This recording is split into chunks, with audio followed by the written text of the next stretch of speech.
Programa Visão Espírita. Apoio. Livraria Espírita Guilom Ribeiro. Há 50 anos divulgando o livro e a doutrina espírita.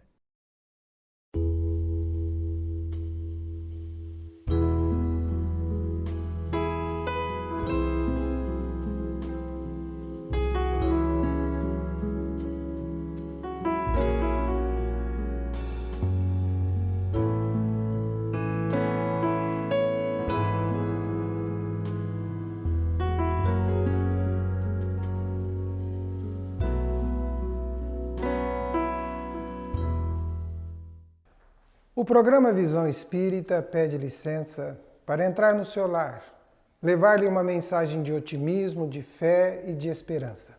O programa Visão Espírita recebe hoje o companheiro André Bordini, escritor, psicólogo, professor, trabalhador árduo e dedicado da divulgação do Espiritismo. Seja bem-vindo, André.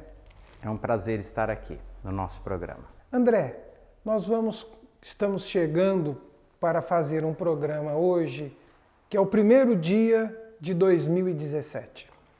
Tradicionalmente, traçamos e assumimos uma série de promessas, de compromissos, de ações que queremos fazer para mudar no ano seguinte. E nós escolhemos um assunto hoje, André, para levar para o nosso telespectador a visão espírita de alguns jargões que são tradicionalmente utilizados. Se diz assim: no ano que vem eu terei mais paciência. É possível ser mais paciencioso na virada de um ano para o outro? É sim possível, mas não necessariamente porque o ano está começando, mas porque nós somos seres do tempo. Não há como imaginar um ser fora do tempo. E eu pediria licença para dar um passo atrás para entendermos essa relação do homem com o tempo, né? Vamos imaginar que, embora o tempo seja uma experiência determinada pela própria condição física, a medida do tempo, ela teve um momento em que foi criada. O homem não nasceu com a medida do tempo pronta. Quando que surge no mundo ocidental as primeiras medidas de tempo? Por volta do século 6 ou 7 a.C. na Grécia. Então vamos tentar imaginar como seria uma humanidade vivendo sem relógio, né? Sem a medição do tempo. Quer dizer, os dias se sucedendo e não havia o calendário, não havia o relógio, não havia as horas, né?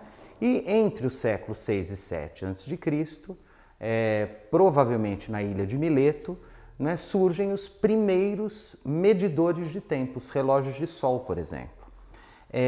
As primeiras medidas de tempo determinaram mudanças históricas fundamentais na experiência do homem.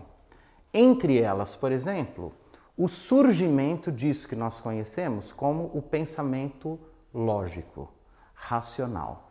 Então nós temos aquilo que os historiadores chamam de o milagre grego. Por essa época, de repente, ninguém explica necessariamente por quê, nós temos o surgimento de várias experiências importantes. A primeira delas, né, é a medida do tempo, surgimento da polis, das cidades, porque até então o que existiam eram reinos esparsos, e o surgimento da filosofia. Então, olha que interessante, surge a cidade, surge o relógio e surge a filosofia, né, o pensamento filosófico. E com eles, a matemática, a geometria. Então, a organização que tornou possível a construção de uma civilização surge da tentativa de organização do homem em relação à dimensão temporal. Então, a dimensão temporal, quando você me faz a pergunta, é possível ser mais paciente? Lógico, na verdade não é só ser mais paciente, é possível ser qualquer coisa no tempo. E isso nos remete a uma outra reflexão filosófica importantíssima, que é a seguinte: o homem é um ser fundamentalmente, e quando eu falo de homem, e se tratando de uma visão espírita, o espírito, portanto, mas na nossa experiência, nós somos espíritos encarnados, então para a gente é mais fácil falar do homem do que do espírito, porque a gente não está na condição de desencarnados, por enquanto a gente... Então assim, o homem, ele é um ser gerúndio. Então eu não sou paciente, eu vou sendo paciente. Por quê? Porque no segundo seguinte ao que eu falei, eu já sou outro. Então, o homem é uma experiência inapreensível. Por quê? Porque ele é sempre um ser no tempo. Então, vamos imaginar um cálice como esse aqui, né? Esse cálice está aqui agora, e se ele não quebrar, amanhã ele continua o mesmo cálice. Eu, daqui 10 minutos, já não sou mais o mesmo. Nem fisicamente e nem psicologicamente. Então, nós somos seres dinâmicos, somos seres da transformação e somos seres do tempo. Não tem como subtrair o homem do tempo. E nós somos sempre... o Ferreira Goulart, esse poeta que desencarnou há pouco tempo, morreu, né? Numa entrevista recente, inédita, disse que nós estamos condenados ao futuro. Olha que interessante. O futuro é uma condenação. Por quê? Porque não tem como escapar. O passado, ele está morto, né? O passado está morto, ele já não existe mais. O presente é inapreensível, porque todo o presente já passou também. Então não dá para segurar o presente. E como nós somos seres do tempo, nós somos seres que o tempo todo somos projetos, né? Essa palavrinha, projeto, é muito interessante, porque pro é um radical grego que quer dizer à frente. Jeto vem de jacto, que quer dizer aquilo que se lança. Vem de jato mesmo, né? A gente não lança um jato.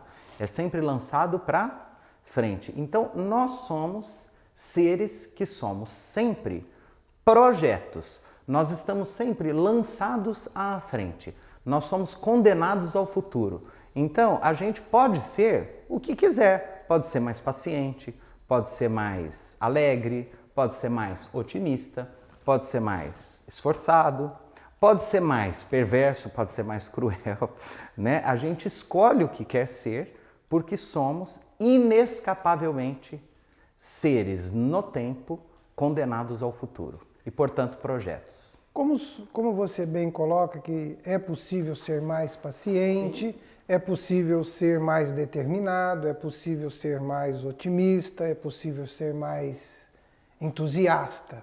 Sim. Fazemos os nossos projetos como se pudéssemos mudar as coisas com a simples virada do tempo, né? Mas temos a dimensão clara que isto é limitante. As construções, elas são permanentes, minuto a minuto, dia a dia, hora a hora, mês a mês. Para que o nosso telespectador compartilhe conosco da reflexão, como é uma visão espírita do otimismo? Porque todos somos otimistas. Como é uma visão espírita do otimismo? Como é uma visão espírita da perseverança? Como é uma visão espírita do entusiasmo? Porque são situações que estão introspectas, que o que percebemos é a sua manifestação, mas a sua construção é individual, serena e até escondida. Ok, então vamos lá. Isso que nós falamos na nossa resposta anterior não é uma crença, não é uma hipótese e não é uma explicação. Ela é uma descrição. Do ponto de vista da filosofia, a gente chamaria de ontológica, né? Por quê? Porque tem a ver com a essência do ser do homem e como ela se manifesta no mundo, e ela independe da religião, das crenças, etc. Quer dizer, como funciona a existência humana na relação do ser com o tempo todo gerúndio e se transformando. Uma coisa interessante é que nós somos sempre projetos, mesmo sem ter projeto. Porque quando eu decido não ter o projeto, o meu projeto é não ter projeto. Então, não ter projeto também é uma forma de projeto, né? Como o descuido é uma forma de cuidado, né? Eu cuido de alguma coisa no modo do descuido, ok? Então, é inescapável. Não adianta, é como se eu dissesse assim, sei lá, eu não quero que o sol ilumine. Não tem jeito, o sol ilumina. né? Nós somos seres do tempo. Isso não é uma crença, não é uma hipótese, não é uma teoria. Isso é a descrição de uma realidade existencial do homem. A sua segunda pergunta é, tá, para nós que somos espíritas, como funciona essa questão de ser otimista, de ser o projeto? Bom, e aí nós temos que lembrar que não há espiritismo, do ponto de vista teológico, sem o fundamento cristão.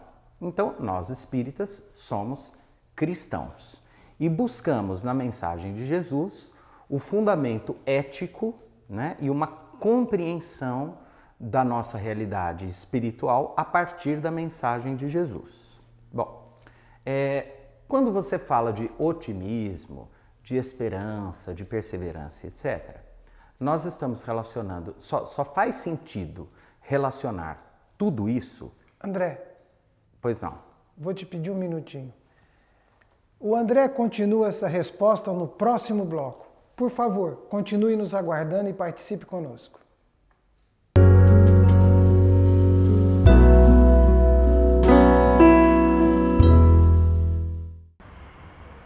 Nessa celebração dos 3 anos do programa Visão Espírita, mais do que cumprimentar a equipe diretora e coordenadora dessa belíssima iniciativa, eu quero agradecer a caridade de todas as semanas, nesses 3 anos, colocarem dentro dos nossos lares a luz do Espiritismo com Kardec. Muito obrigada.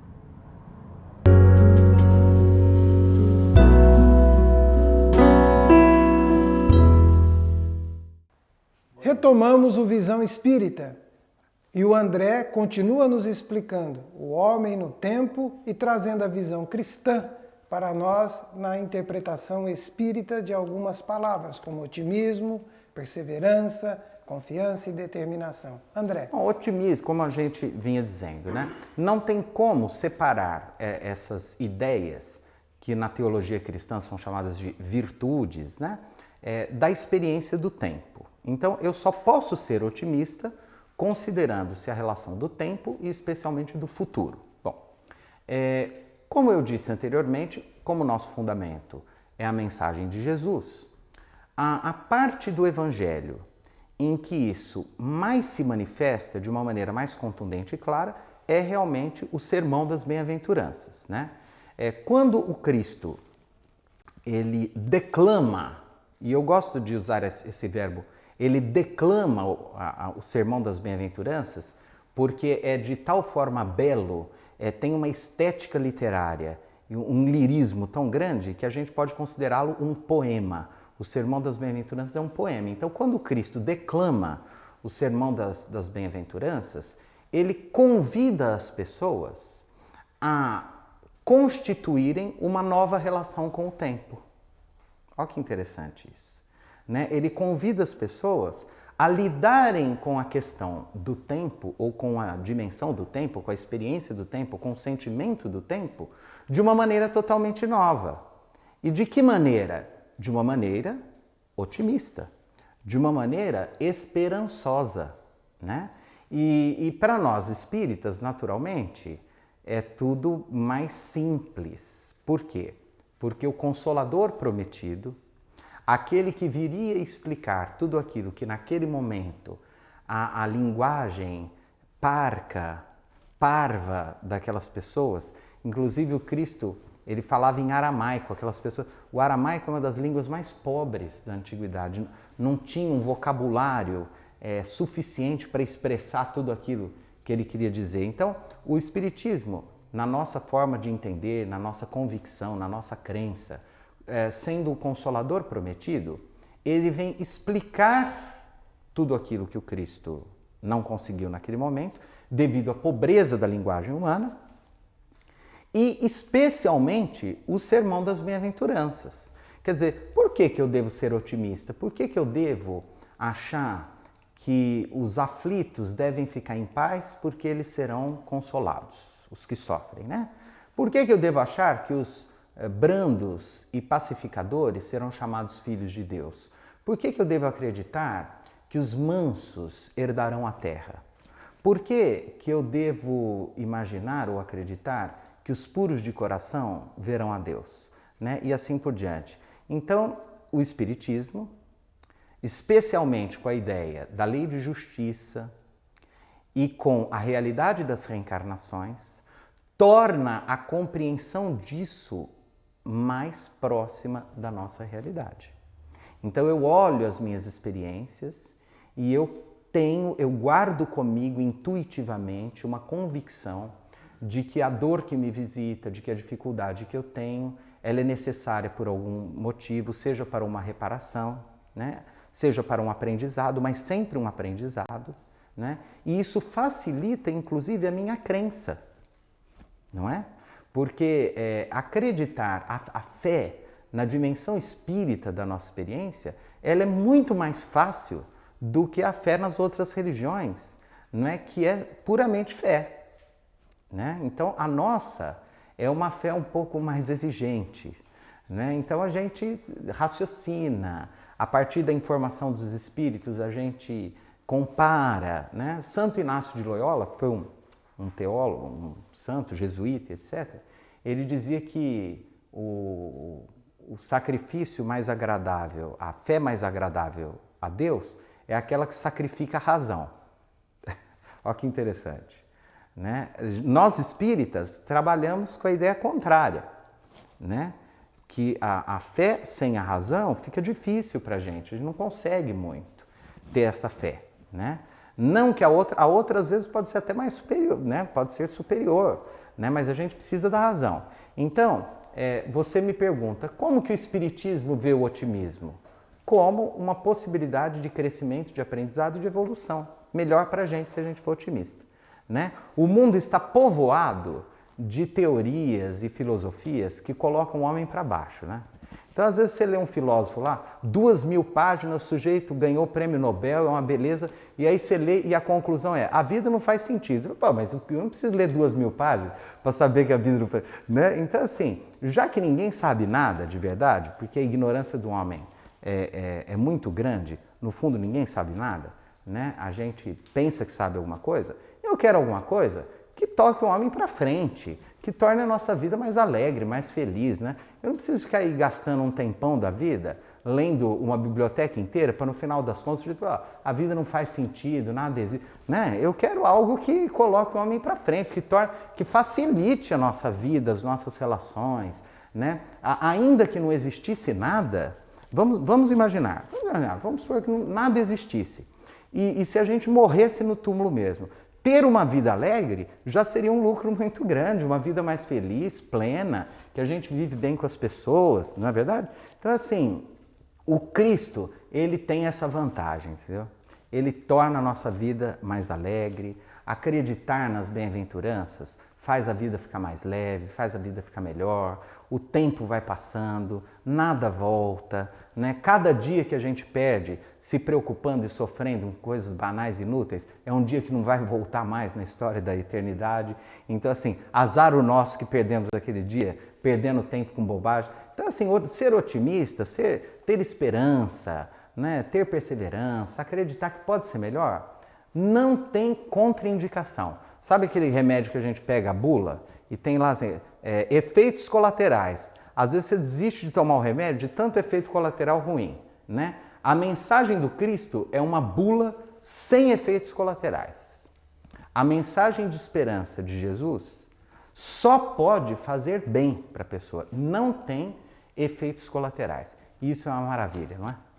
André, 2016 encerrou-se ontem, né? O Visão Espírita está indo ao ar hoje, né? É que aqui a gente está na máquina do tempo. Para todos nós foi um ano de extremo aprendizado, com situações das mais variadas, né? Que afetou a vida de todos num ambiente, de um modo geral, maior, macro, né? O país, as situações. Atravessamos um ano árido, ácido, e que produziu muitas lições para todos nós. Estamos diante de um ano novo, de um novo tempo, já que estamos falando de um novo tempo, como diz a música, né? E a música diz assim, que todos cantam, né? muito dinheiro no bolso, saúde para dar e vender. Só isso basta? Olha, eu queria fazer, de novo, você tem notado que eu tenho ficado especialista em dar um passo atrás. Por quê? Porque a sua pergunta, ela traz no seio dela, há um conceito equivocado. Por exemplo, quando diz assim, o ano foi um ano árido, foi um ano difícil. Não existe isso, porque o ano não é nada. O tempo, ele é amoral. O tempo não é bom, o tempo não é ruim, o tempo não é árido, o tempo, né? Isso tudo são as pessoas que são. Né? Então não é que foi um ano difícil, foi um ano em que pessoas se mostraram difíceis, em que a humanidade fez escolhas difíceis. E naturalmente, quando nós, no exercício de nossa liberdade, fazemos escolhas infelizes, nós colhemos produtos. O tempo em si mesmo, ele não é passível de ser nem bom, nem mal. O tempo não é nem bom, nem mal, nem árido, nem feliz, nem infeliz. Quem que é bom, mal, feliz ou infeliz? Quem está no tempo, que é o homem. Tudo bem até aí? Tá.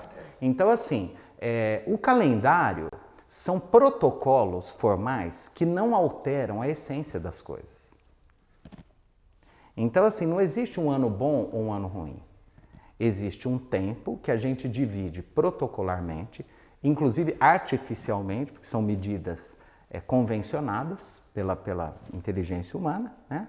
E nós, o tempo todo, podemos ser bons, maus, áridos ou não áridos, né? Então, como vai ser o nosso ano? O nosso ano será aquilo que nós fizermos dele, equacionados, tudo isso equacionado com as necessidades de evolução que nós temos e com aquilo que nós não lembramos que escolhemos, mas que escolhemos e que nos visita na forma da contingência, né? Da prova, da expiação, né? Então, assim, dinheiro no bolso, saúde para dar e vender, é uma maravilha, não é uma beleza. Agora, não sei, não dá para saber, né? Nós estamos o tempo todo vinculados ao imponderável. E existe uma diferença entre aquilo que desejamos, aquilo que podemos e a realidade do que vai acontecer. Então, desejar é um problema? Não, o desejo é uma palavrinha. A origem da palavra desejo é desidério. É até um nome próprio, né? Antigamente tinha muitos. Seu Desidério de Souza, né? Desidério, se a gente separar de sidério, vem de sidério, que é sideral. E sideral quer dizer aquilo que está nas estrelas. Então, o que é o desejo? É a ânsia de chegar às estrelas. A origem da palavra desejo. Desejo, desidério, sidério, de chegar às estrelas. Então, o desejo, a palavra desejo, ela já traz em si a utopia, a impossibilidade de realização. E nós somos seres do desejo. O desejo, ele nunca é satisfeito. Por quê? Porque a hora que a gente acha que ele terminou, só é o começo de um novo desejo. E ele nos impulsiona? Sim. O dia que a gente realizar um desejo, ele perde a graça. Né? Ele perde o sentido. Então é o desejo que nos movimenta.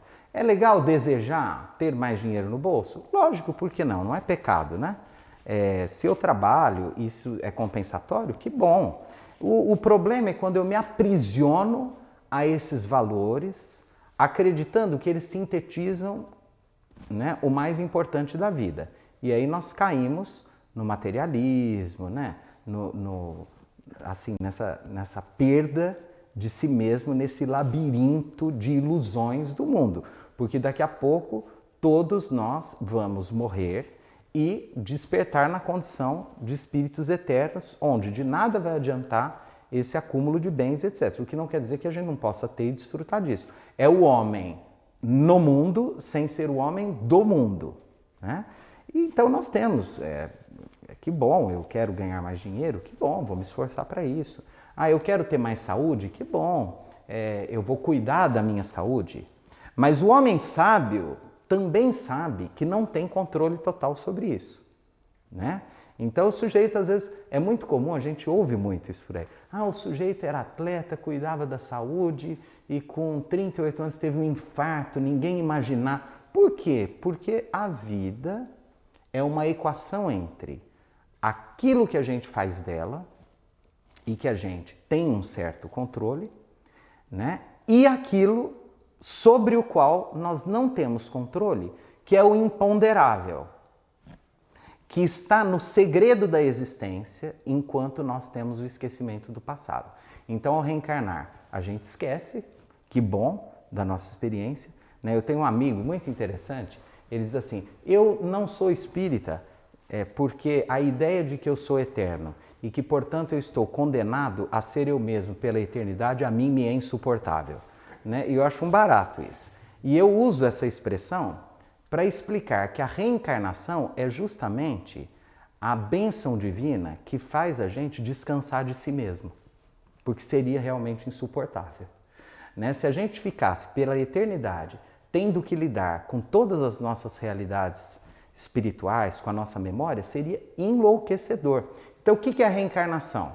A reencarnação é assim, olha, vai para a Terra para descansar um pouco desse sofrimento de si mesmo e tentar, né, um refrigério para sua alma. Então a gente não sabe quem foi, não sabe o que aconteceu. E isso é importante para a gente, é um descanso da gente mesmo. Só que tem lá uma série de providências que a gente não lembra, que vão nos visitando ao longo da vida, que os materialistas vão dizer, é o destino, é o acaso, mas que para nós espíritas são as experiências que nós mesmos, né, determinamos para o nosso crescimento e que quanto mais resignados e serenos nós lidarmos com isso, melhor para nós mesmos. Então, levar uma vida leve, levar uma vida simples, singela, lidando com as coisas com simplicidade, né, com singeleza, com facilidade. Eu acho o máximo isso. A capacidade que a gente pode desenvolver de facilitar tudo à nossa volta. Né? Nós podemos escolher ser pessoas que dificultam as coisas ou ser pessoas que facilitam as coisas. Viver num mundo em que todo mundo procura facilitar tudo é um mundo bem mais leve, simples, melhor e mais prenhe de amor. André, o Visão Espírita tem um tempo limitado e acelerado. Pedimos a você 2 mensagens. Uma para o ano de 2017, para os nossos telespectadores, e uma sobre os 3 anos que o Visão Espírita comemora, dia 25 e também dia 1º, os nossos 2 primeiros programas. Sobre o aniversário do Visão Espírita, nós vamos partir de uma citação de Emmanuel, pelo nosso Chico Xavier, que diz que a maior caridade, o maior serviço que se pode prestar à doutrina espírita é divulgá-la. Então, quanto pudermos divulgar a mensagem da doutrina, tanto melhor. Não porque exista o nosso interesse no marketing da doutrina, mas porque nós acreditamos que num mundo tão impregnado de sofrimento, de dor, de angústia, de desespero, de desesperança, toda e qualquer mensagem que possa tornar a vida das pessoas melhor, mais leve, com mais esperança, com mais confiança, né, com mais coragem, é sempre melhor. Né? Então, a televisão, que é um veículo que atinge tantas pessoas, se a gente puder chegar na casa de alguém e alguém, sei lá, né, aperta lá o botão da sua televisão e de repente gasta uns minutinhos com a gente, se a gente puder ajudar, nossa, isso é de uma caridade incrível. Né? Kardec deixou claro que não era objetivo da doutrina fazer prosélitos. Nós não temos essa preocupação em lotar o centro espírita, em avançarmos nas estatísticas de adesões religiosas. Né? Então, nós fazemos, como diz a nossa Meimei, serve e passa. Então, que a gente possa servir na divulgação da doutrina espírita e não paralisar, não se fixar. Vamos servir e passar. Até quando? Até quando, né, a vida, né, as conveniências, as possibilidades nos derem chance, nós vamos fazendo e assim, sem pararmos no tempo. vamos sempre para frente, condenados ao futuro, servindo e passando. E que a gente possa comemorar daqui a pouco os 30 anos do Visão Espírita, sei lá quem de nós estará aqui, mas se alguém estiver aqui, que sejam os 30 anos, mas sem se preocupar com isso também. Ir vivendo sem ansiedade, sem inquietação. Quanto à questão do ano, você pediu, né? Mensagem do ano? É o seguinte, eu sinto muito, mas na verdade a mudança do ano não tem nenhuma capacidade transformadora em si mesmo, né? Não há mágica, o tempo em si mesmo não carrega nenhuma característica especial, né? Mas nós somos independentemente da mudança do calendário dos dias, nós temos nas nossas mãos o tempo todo essa preciosidade que é a liberdade e, portanto, a capacidade de fazer escolhas daquilo que queremos ser. Né? Quando Sartre diz o homem é o nada, tem gente que fala assim, é o nada no sentido de não ser... Não, não é isso. Na verdade, assim, nós somos realmente o nada, porque se nós fôssemos alguma coisa, nós não teríamos liberdade para escolher o que nós somos, nós estaríamos condenados a ser o que somos. Então, como nós somos nada, o tempo todo nós podemos escolher o que somos. Então, eu não sou o bom, eu vou sendo bom, mas eu também não sou o mal. Eu tenho estado. Então, como nós somos seres do tempo, voltando ao início da nossa conversa, como nós somos seres no tempo e, portanto, nós somos aquilo que escolhemos ser na dinâmica temporal, né? É nesse sentido que nós somos nada, quer dizer, nós vamos sendo. Isso que eu estou demonstrando agora, né, é aquilo que eu estou escolhendo ser nesses minutos do programa. Pode ser que eu saia daqui e escolha ser uma coisa totalmente nova e diferente, porque eu sou livre para isso. E a liberdade é a principal característica do... Né, quando o Cristo chega para a mulher adúltera e fala assim, olha, vais e não peques mais, né? Chega para o outro assim, olha, entrega tudo para o seu... Né? Quando ele tem o diálogo lá com o Zaqueu, né? E que o Zaqueu se sente transformado, quando ele dialoga com a mulher samaritana, o que o Cristo está nos dizendo? Você é livre para se transformar no tempo. Então, para não frustrar tanto assim as expectativas, eu diria que neste novo ano nós nos apropriemos a cada dia mais da nossa maravilhosa liberdade para escolher sermos melhores, mais generosos, mais leves, mais delicados, porque uma vida de gente, né, cercada de gente delicada, generosa, leve, bondosa, constrói o paraíso na terra, o reino de Deus dentro da gente, mas também fora da gente. É isso aí. Chegamos ao término do Visão Espírita, desejando a todos um feliz 2017.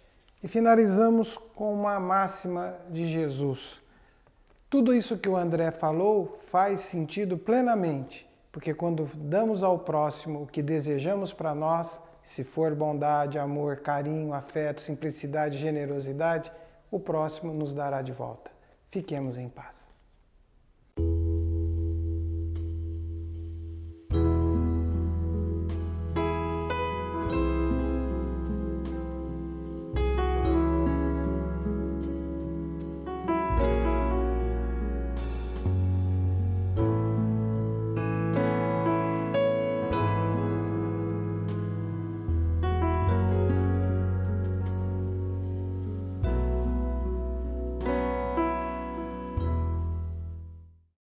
Programa Visão Espírita.